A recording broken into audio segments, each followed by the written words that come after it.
Bon, il y a toujours du vent, il y a 10 nœuds de vent.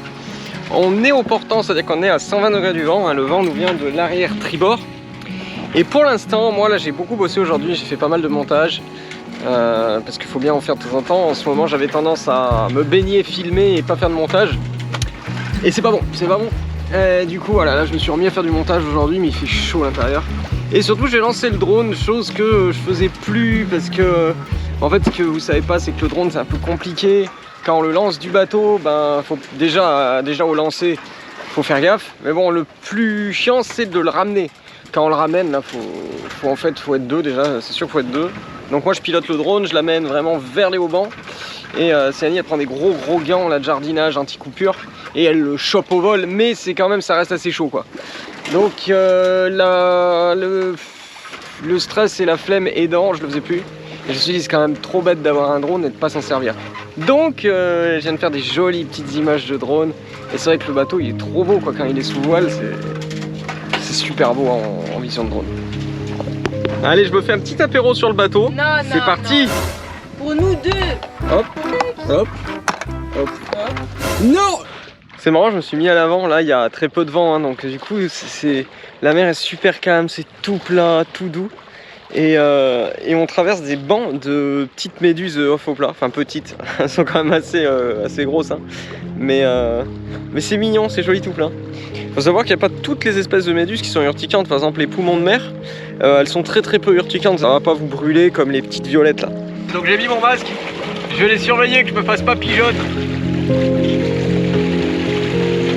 Oh, c'était chaud, j'ai failli m'en prendre deux. Elles sont peu urticantes si je me la prends, mais c'est pour ça que j'y vais, hein, parce que dans les grosses méduses venimeuses qui piquent sa mère, j'y serais pas allé.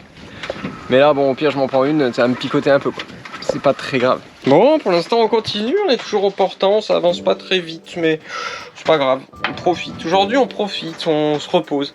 D'habitude, on a tendance à tracer un peu, à bourriner, on va dire. Là, aujourd'hui, on a envie de laisser aller le bateau tranquillement. Ouais, vous le voyez derrière moi, on a mis le spi.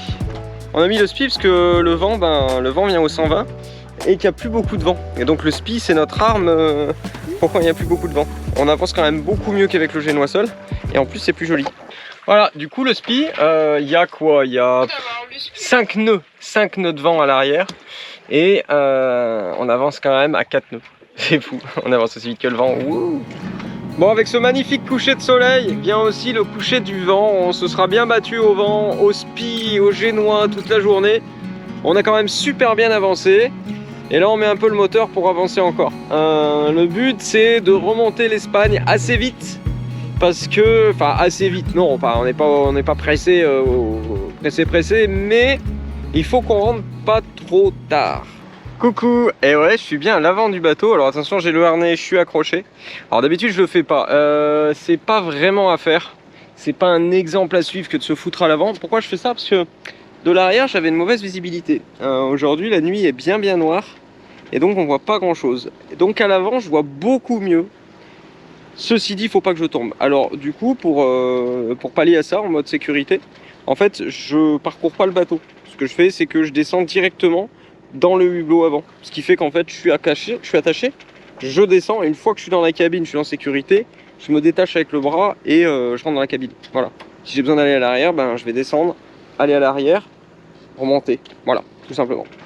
Vous allez rire, j'entendais splash, splash et je me dis tiens, le vent se lève et donc je prends la lampe de poche et je regarde dans l'eau pour voir s'il y avait effectivement des petits moutons quoi qui me feraient dire que le vent s'est levé. Et là, je vois dans l'eau une espèce de gros machin et je sais pas ce que c'était. C'était soit un énorme thon, soit un dauphin, soit un requin, pourquoi pas. Et je l'ai suivi avec la lampe de poche, mais ça a duré 3 secondes, il est parti au large comme une balle. Et en fait, il jouait devant l'étrave. Il faisait ça devant l'étrave. Et quand je l'ai éclairé, il a eu peur et il est parti comme une balle. Je pense que c'était un dauphin, mais il est vraiment parti sous l'eau, à ras l'eau là. Et ça me paraissait super rapide. Bon, les dauphins sont super rapides, hein. Mais ça me paraissait un tout petit peu plus petit qu'un dauphin. Sauf que je vois mal un requin venir jouer avec le bateau, donc je pense plutôt à un dauphin. Ça y est, le capitaine est allé faire dodo et moi je commence mon quart nuit. C'est parti. Voilà. Pour l'instant, rien à l'horizon. Il fait très noir, il n'y a pas de lune. Coucou, je viens de me lever et je prends mon car. Céanie a fait une partie de la nuit, moi je vais faire une partie de la matinée. Et pour l'instant, je vais vous montrer ça en voile en ciseaux. Allez, je vous emmène, on va aller se poser à l'avant. Oh, et hop, on n'est pas bien là. Et quand je vois ces gros machins là qui passent juste à côté de nous, je me dis deux choses. La première, c'est qu'on est juste en face de l'aéroport de Barcelone, ce qui fait que ça veut dire qu'on a bien avancé. La deuxième chose que je me dis, c'est comment ce machin peut voler. C'est fou. C'est ça qu'on se disait aussi l'autre fois. Comment les tankers, ces gros machins là en acier, hein, ça peut flotter. L'humain est quand même fou. C'est fou d'imaginer qu'on va faire voler ou flotter des trucs énormes comme ça. Enfin, la preuve que ça marche, hein. Puisqu'on est dessus. Bon, avec 4 nœuds de vent apparents et le fait qu'on avance à 2 nœuds, je pense que ça va être le moteur là. Je l'ai démarré, il chauffe. On va tracer, je pense qu'on va faire un petit arrêt vers Barcelone. Alors j'ai lu qu'on n'avait pas le droit de mouiller. Sur les cartes marines, c'est pas marqué, mais on n'a pas le droit de mouiller là où je voulais mouiller. Donc on va aller soit un peu plus loin, soit on va rentrer dans le port, voir si on peut avoir une place pour une petite heure. Bon, elle dort toujours, j'ai réussi à ranger la grand voile. D'habitude quand je range la grand voile, elle se réveille. Elle a comme ça des petits réveils automatiques quand je range la grand voile et quand je baisse le niveau moteur. Là, dès que je vais décélérer, c'est sûr qu'elle va se réveiller. En attendant, on va préparer les amarres. Hop. Bon, on est à 5 minutes du port, je vais décélérer et je vais traîner l'annexe derrière. Donc je vais descendre l'annexe, c'est parti.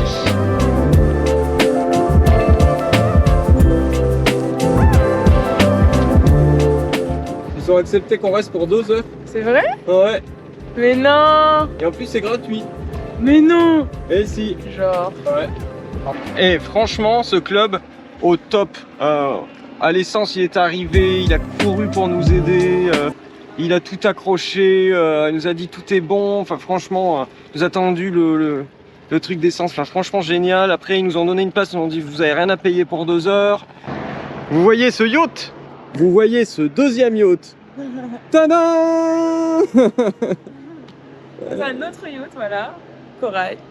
Il est beau. Ah, ils nous ont mis entre 2 big yachts. Et vous allez vous dire, c'est cool, la place est grande.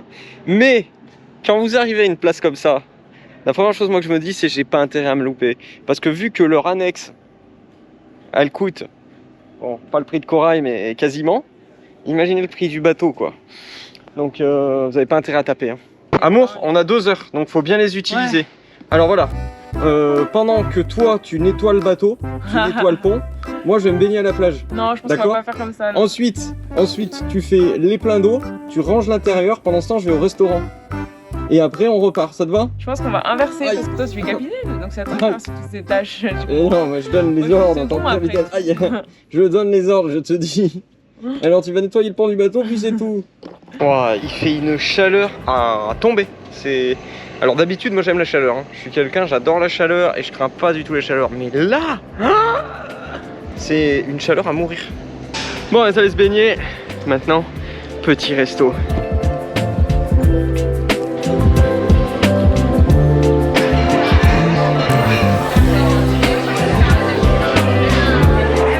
En ce moment, on fait une super promo sur la formation pour apprendre à naviguer. La formation, elle est 100% en ligne avec 118 vidéos et plus de 12 heures de contenu. Elle démarre des bases pour ceux qui ne sont jamais montés sur un bateau pour aller jusqu'à la préparation des traversées en pleine mer.